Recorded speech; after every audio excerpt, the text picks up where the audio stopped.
Hello, everybody. I think spring is finally here with us. Let's hope it stays. And in that spirit, in a way, we're going to go to a full program of music that comes to us from Vienna. Vienna is one of the very, very famous centers of music, particularly in the 19th century. And earlier as well. Okay, so last time we started our program commemorating the 150th birth year. He was born in 1875 of the great Viennese violinist and composer Fritz Kreisler. Wonderful player, wonderful man, and what I may have forgotten to mention to you last week, I get two chances, is that he started playing violin very early, and he actually won the Premier Prix, the first prize, from the Vienna Academy of Music when he was 12 years old. It's pretty good. And at that point, somebody said, well, you should go abroad. That meant the next place to go was the Paris Conservatory, which he did, and where he won the gold medal, the first prize, 2 years later, age 14. Also, while he was there, he met a violinist close in age to him named Jacques Thibault, and they became lifelong friends. Thibault was a very, very great violinist, completely different, except in the warmth of his communication. A month ago, I shared a portion of a recorded audio interview with him on New York City's WQXR, the classical music station there. There was a man named Abram Chasins, who was a fine pianist, who regularly interviewed classical musicians on his program. And in the first program, he was telling us about the controversy about the pieces that he had written, but he gave other names to because he thought, as a young player, that nobody would believe him that if he was saying the composer and the performer. He thought his chances were better to change the name. So about 1935, so that was when he was about 60, there was something that required him to reveal it. And then, because those pieces all sounded so natural, that everybody said, oh, well, anybody could write them. I mean, they can't. But if he said it was a piece by Pugnani, he just changed it in the style of Pugnani, and everything returned to normal. But anyway, we have more of that interview, which we're going to turn to now, because in it, by the way, the picture in the interview is of him with the great cellist Pablo Casals, who was born 1 year after him. And they were very good friends. And so you're going to see his picture, but Casals doesn't say anything. It's just, a backdrop for the conversation. But in there, he's talking about already at the age of 12, he had met Johannes Brahms, who was a German who lived in Vienna for most of his life. And Brahms had written a great concerto for his violinist friend Joseph Joachim, who was actually from Budapest and was Jewish, but who was known as the greatest German violinist because his style was very pure and austere. And but actually, you'll hear him say this, but the first time he heard the concerto, was played by the Polish violinist Bronislaw Huberman. Huberman was a very, very good driving force in both politics and in musical history. And anyway, you're going to hear all about that, about how Brahms came one day to the cafeteria where everybody hung out and asked young Kreisler, can you play this? And I'll let him tell the whole story. Would you be kind enough to help us formulate our program from this point on? What music would you most like for us to present tonight? That is difficult for me to say, because in the first place, as a composer, my position is a very humble one. As a performer, it may be better, but even there I am in great trouble. When I'm judging other artists, it's easy for me because I judge them by the standards, present standards, by the beauty of their tone, by their musicality, and as I said, and their technical achievements. With me, it's different. When I play, I always try to achieve a certain ideal, and I have never been able to achieve it.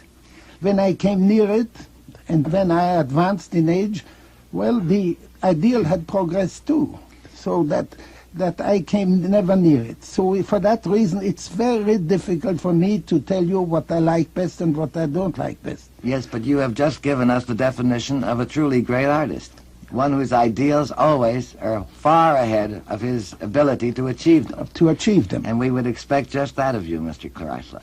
Now, in what works would you say you came closest to those ideals? For example, we all know and love, and I don't believe there's anybody in music that I know, and this includes all the young violinists and many of the young great violinists, the younger great violinists, who do not feel that your performance, for example, of the Brahms concerto is the model of what that piece should be. Just as they do, I think, of the Mendelssohn and of the Beethoven. A choice would be very easy for me. Whenever anybody asked me what I thought you played best, it was always the last piece I heard you play. Now, maybe you can help us out. Well, all right, then choose the portions of the Brahms concerto with Barbieri. You liked him as an accompanist. Very fine. Magnificent. Very fine. Magnificent. I cannot imagine anybody who is finer as an accompanist, a better cooperator with the soloist than he was. It is certainly easy to understand why the Brahms concerto is so particularly close to your heart. Well, I like the Brahms concerto better because it's associated with my childhood. Yes. And with my life until I was 21 years old. When did you first learn it, Mr. Kreisler? I first heard it play, which is funny, by Huberman. Really? In Vienna. He was 14 years old, and I was about 12 or 11 years old. And when did you get to meet Brahms? I knew Brahms from the minute I was a pupil at the Conservatory. That was when I started at 7 years. In Vienna, there was, in the Conservatory itself, a little restaurant, which was a musician's club. Ah, yes. And Brahms was the president. Mm-hmm. And there was music every week, mostly chamber music. And the works of Brahms were very often played there, particularly when he had just composed them and wanted to hear them. And I remember I once played the trio, and he gave it to me and asked me to play it. And he wanted to know there is an unknown in there. C-D, very difficult to play for the violin. Yes, and he wanted to know whether it could be played. And I said to him, Master, I couldn't play it because my fingers are not long enough for that, but it is playable. So you see, he gave me that to play before it was published. And the concerto itself, you went over it with both Joachim and Brahms many times, I'm sure. I never studied under Joachim, and I really had no teacher after I was 10 years old. But did you played the work? I listened to them and learned a lot from them. Mr. Kreisler, did you not have the original manuscript of the concerto? Yes, I had it, and I gave it to my wife made me give it to the public library. You know, Brahms was a very extraordinary man. He never thought that his concerto was fine. The concerto he loved most for the violin was the Viotti Concerto number 22 in A minor. Really? Yes, he wrote to Clara Schumann, who was his best friend. Yes. He said, tell Joseph Joachim, if he comes here, not to forget to play that concerto, because that is much for, it's funny that Viotti could do with ease what for us is next to impossible. So Kreisler, who had a huge career everywhere, moved and lived in New York. His wife, Harriet, was American, and if you listen to him speak, his use of the language is very eloquent and humble at the same time, very simple. But in the middle of that, he said that he had the manuscript of the Brahms concerto, and his wife said he should give it. He didn't name it quite right, the Library of Congress in Washington. But what he didn't say was, how did it happen that he got that manuscript? And that's a small, interesting story in itself. There was the very great Belgian violinist, Eugene Isaïe, I guess you should say it. And at a certain age, Isaïe was the older person. He said, I'm giving you this manuscript because you need to take care of it. Along with that, which is not part of the conversation, is that Isaïe gave him a piece that was written for him by Ernst Chausson called The Poem, which has become one of the great pieces in the violin repertoire. So there, Kreisler had both of these manuscripts, and he gave both of them to the Library of Congress in Washington. What an incredible gift, what an act of generosity, and so much in the character of this man who was kind and warm. And if I didn't tell you already the story about the accident he had late in life, I'll tell it again, and maybe it's worth hearing twice. He lived in Manhattan. He was walking down the street one day and he was hit by a car as he was trying to walk across the street. I hate to say it, but in New York, nobody paid attention to him. Finally, somebody said, oh, that's Fritz Kreisler. The ambulance came. He went to the hospital. He was in a coma for some days. And the amazing thing is that he had had what in German was called a gymnasium education, which meant like an advanced placement high school. And in that, he studied classical languages, so he could speak Greek and Latin as well. And when he first came out of the coma, the only language he could speak was Greek. It's interesting. And he did recover, and he lived for more years.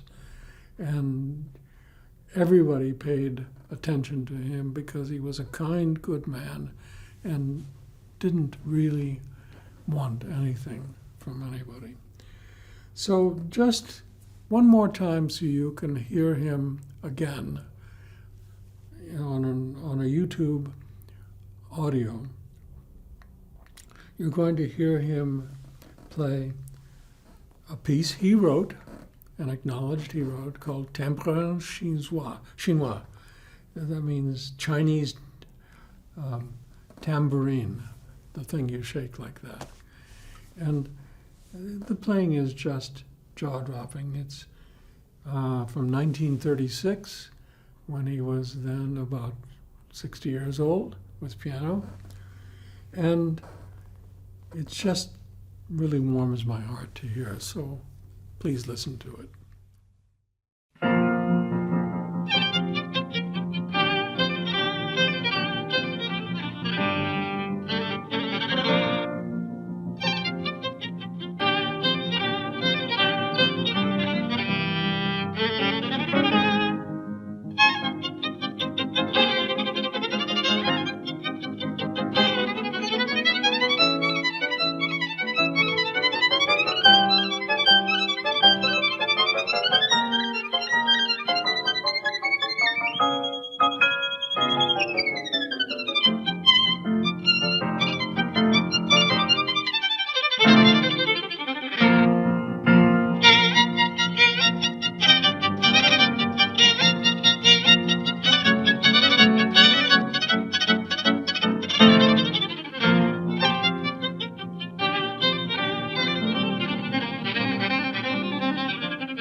And now I think you know even more why I consider Fritz Kreisler one of my great musical string player heroes. Next on the program is a duo written by Mozart for violin and viola. He wrote two of them in 1783, by which time he was living in Vienna. You may know, well, we've not talked about it recently, that the very great composer, Franz Joseph Haydn, became very, very close friend of Mozart's, even though they were more than 30 years apart, or 25 years apart in age. Everybody called Haydn Papa Haydn, and Mozart did too.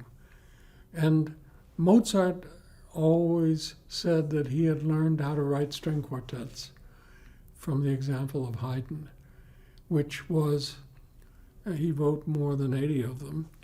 And then Mozart wrote, in this period that we're talking about, in the 1780s, 6 quartets as a gift to Haydn, apologizing that they were not better than they were and asking Haydn to take care of them like children.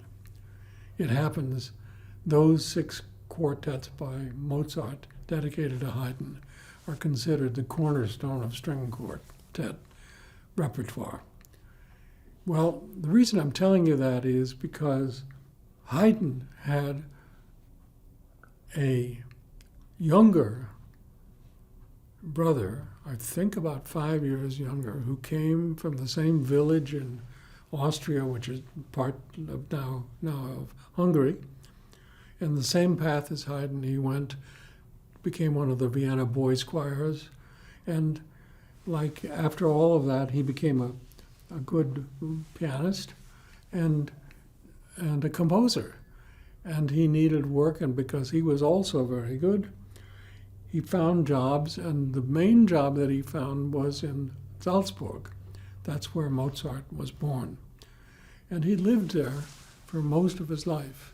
I'll get to why I'm telling you all this, but it's important to know that Mozart was younger than Michael Haydn, and yet they were living in the same city, and musical circles were small, and they knew one another. And Franz Joseph Haydn thought that his younger brother was a greater composer than he was in anything dealing with church music. And he wrote maybe 300 pieces. He was very, very prolific. Anyway, there was a man who was the prince in Salzburg who was also the archbishop. And his name was Colloredo.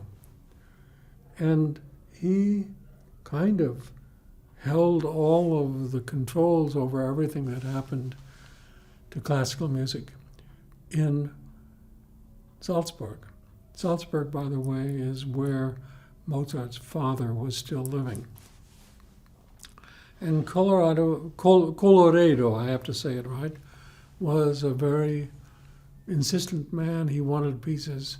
He got them written, and he wrote. And Michael Haydn was known as the concertmaster of Colloredo's music. And he commissioned Michael Haydn to write 6 duos for violin and cello. Well, the truth is that there were reports from both Mozart and his father, Leopold Mozart, that Michael Haydn had a drinking problem. And he was stuck. He had a deadline for writing the 6 duets for viola and violin, and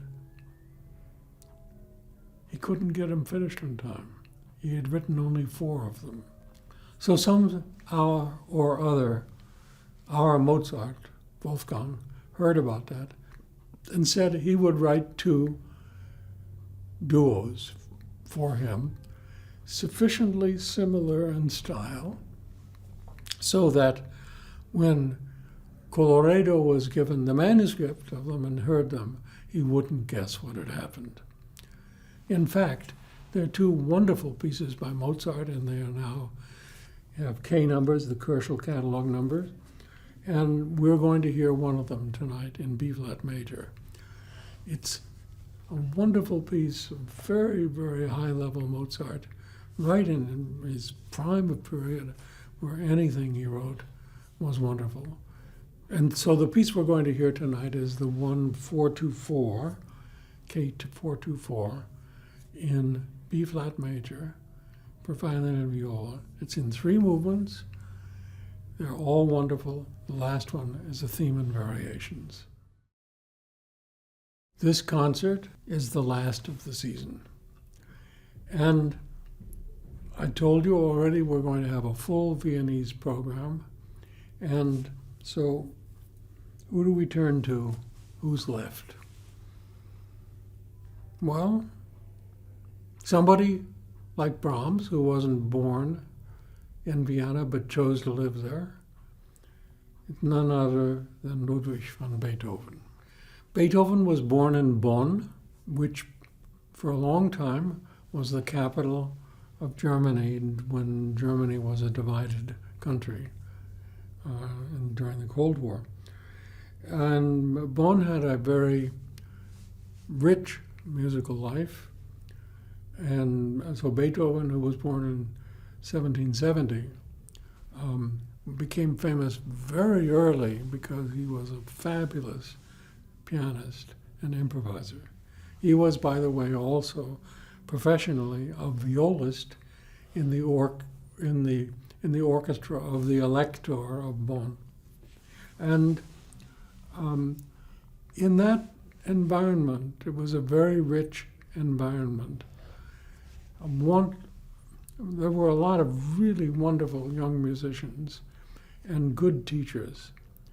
And he benefited by that. And he had a piano teacher who brought to him a copy of Johann Sebastian Bach's Well-Tempered Clavier.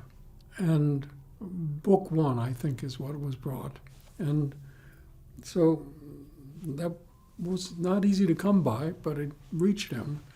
And he studied all of those preludes and fugues in C major, C minor, D minor, all the way up to B major, B minor.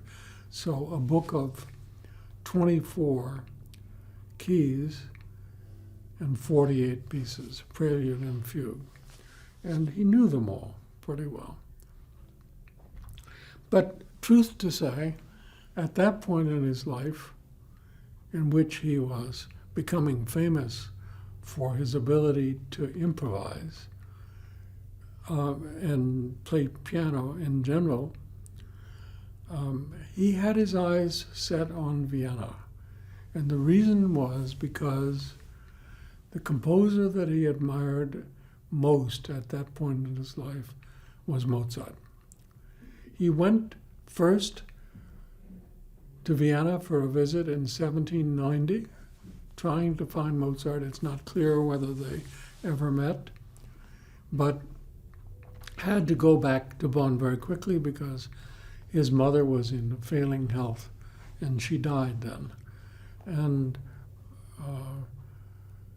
Ludwig was the oldest of 3 sons, and he kind of had family duties to do. His father was actually, speaking of alcohol problems, he had the same thing. And his grandfather was a great musician who I think sang at the court. But in any case, by the time Beethoven found his way back to Vienna, Mozart had died in 1791. And he started his studies there with Franz Joseph Haydn, who had encountered him in Bonn on his way to London for one of 2 trips in his life, where Haydn became very famous. And I would easily say that Haydn, certainly after the death of Mozart, was the most famous composer in Europe. And Haydn said he would teach Beethoven. He recognized what a talent he was. So they worked together. Didn't all go so well between the two of them, but that's another story. What is true is that Beethoven began to get the attention of the nobility. He never got a position from the emperor in Vienna, and he virtually never left Vienna except for small trips. So how did he survive? This is one of those exceptionally interesting facets of Beethoven's life, that he was very attractive as somebody who wanted to be connected to a great musician, in particular to the people with money. They were the nobility. A lot of them came from Eastern Europe. His first great patron was Prince Lobkowitz, and on the story goes. And so Beethoven, who was essentially a very progressive, liberal person, really didn't like the idea in itself that the nobility were supporting him. And pretty nearly every one of them eventually had a falling out with Beethoven, who was a very difficult person. And the other thing that happened along with this was that Beethoven had and the other thing that's important about this is that Beethoven had the onset of deafness. And we all know that image of Beethoven, the very impolite man, increasingly isolated from people because of the embarrassment of his deafness, and unable to communicate to people. Anyway, that was the story. And yet what happened when we talk about the middle period of Beethoven is a great flowering of pieces, for every one of which he was famous and was a masterpiece, with a few exceptions, but which showed that him fighting against this onset of deafness, that he, of all people as a musician, should be hit by this, and that he could prove that he could still be who he was. And so the pieces that come along are all of the symphonies through number 8, all of the piano concertos, the violin concerto, 3 of the 5 Beethoven, 3 of the 5 cello sonatas, many, many piano sonatas, and string quartets already, 6 opus 18 and 1 opus 74, the harp, and 195, the furioso, a very angry kind of sounding piece. Anyway, in this interior life of Beethoven, something brought him back to the idea of Bach and the idea of fugues and counterpoint. And he really, because he felt he needed that structure, he couldn't really hear anymore except with a hearing horn, a trumpet that he put in his ear, or a platform that he put on the piano that he could feel the vibrations. It was a very isolated life. So as he began from about 1815 on to have what's considered a fallow period, he began to write music which had a lot of counterpoint. The first piece I, as a cellist, very proudly point to, was the first sonata of his Opus 101 in C major. It doesn't have a fugue, but it has fugato, which kind of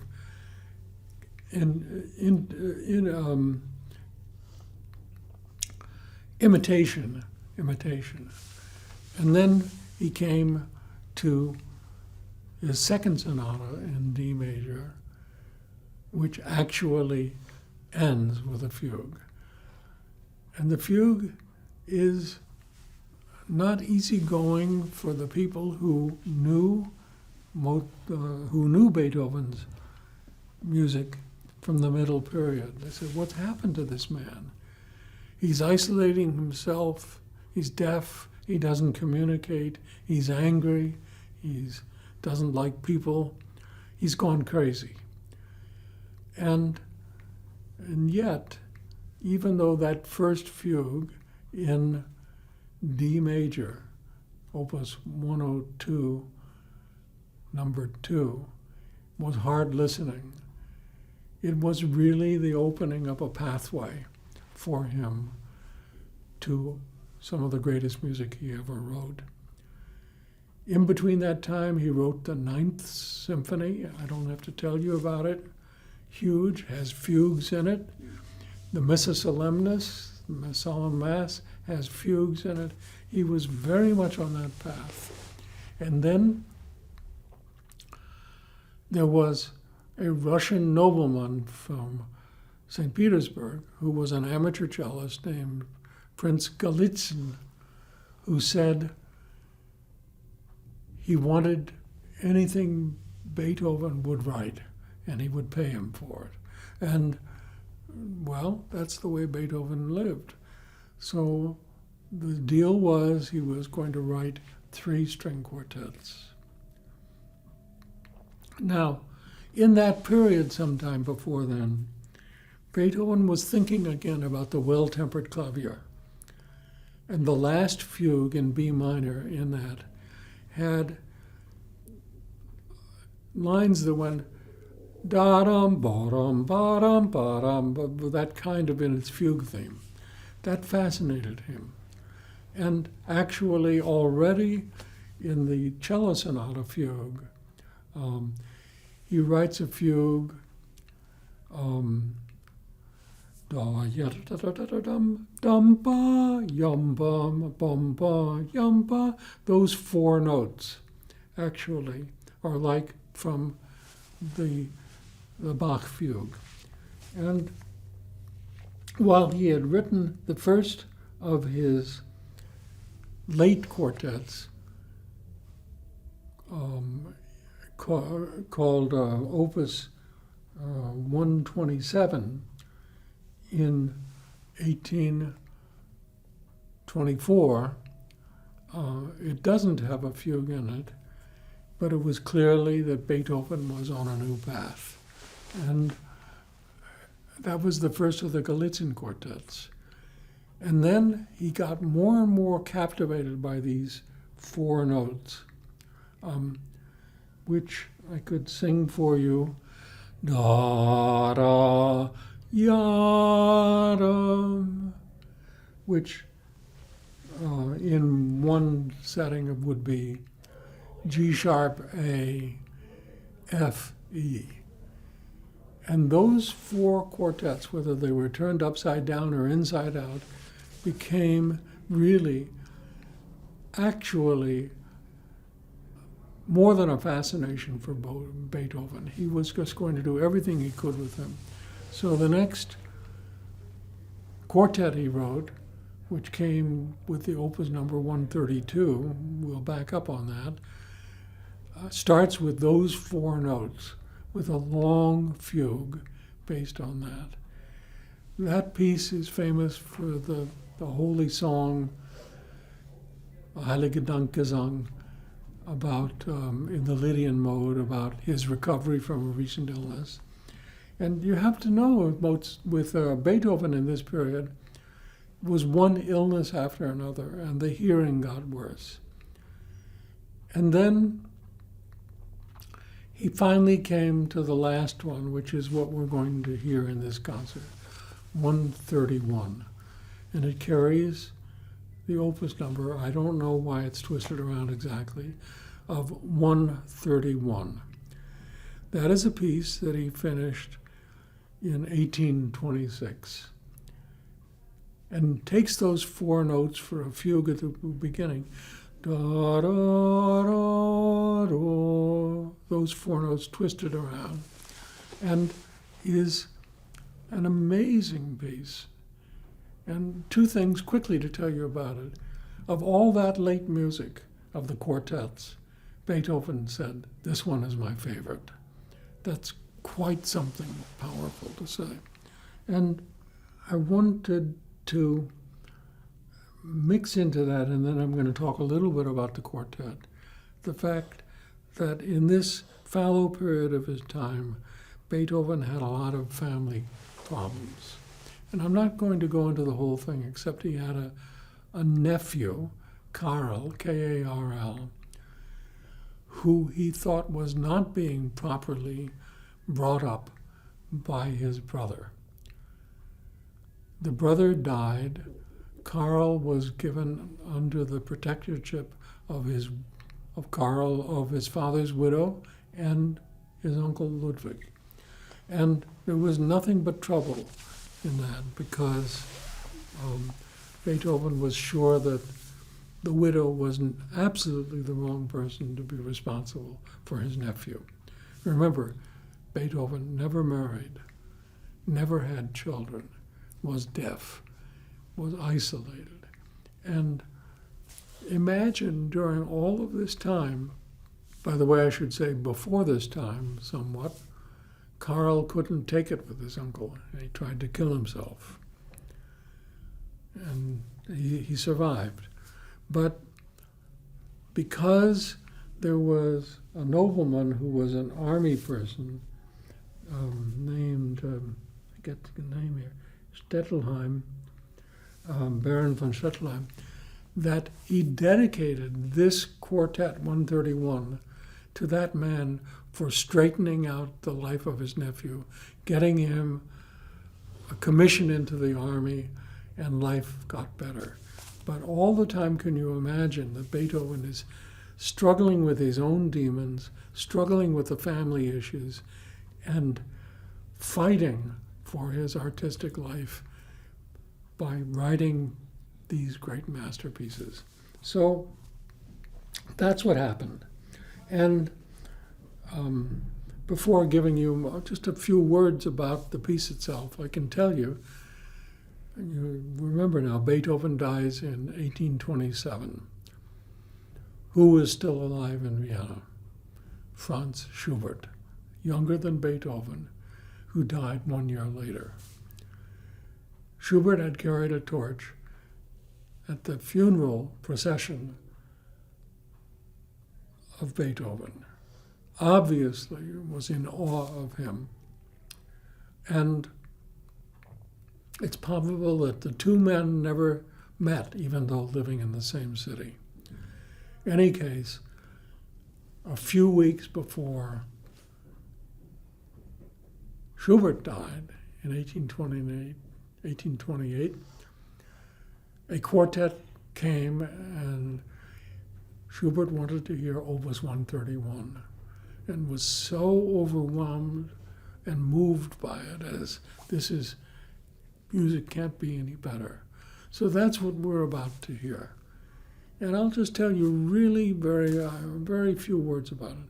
I had a wonderful conversation recently with Nicholas Kitchen, the first violinist of the Borromeo Quartet, to give him to give us an insider's feeling about what it's like to play the piece. Well, the first thing to say is it's not easy. But to say that it is written in 7 movements, the first one in C-sharp minor, and the piece ends with a recap of that fugue, which nobody ever did at that time, the musicologists tell us, in C-sharp minor, in between pieces and sections in D major, A major, and movements of gentle dances like theme and variations, a scherzo that uses those notes again, that goes at madcap pace and gets so wild at the end that Beethoven even writes a very unusual thing, probably he never did it again, called ponticello. And that is when a string player puts the bow very close to the bridge. There are too many overtones, and it sounds like my voice does right now, very raspy. So we go through all of that, and so you don't have to know that this is exactly where it goes from this key to another. But the challenge for the players is huge. And it doesn't matter how many times the Borromeo Quartet has played this piece. They can't even remember how many times. It always stays hard. But the reward is you are invited to participate in a very, very great journey. It's the journey of this incredible personality, Ludwig van Beethoven, through a life of greatness, of being isolated, of family problems, of depression, of fighting his publishers for more money, all of those things. And what do we get? We get the Ninth Symphony, the Missa Solemnis, and then finally Opus 131, which you're now going to hear. So it's been a great season. I hope you're at the concert. I hope you enjoy these notes. Hope to see you soon.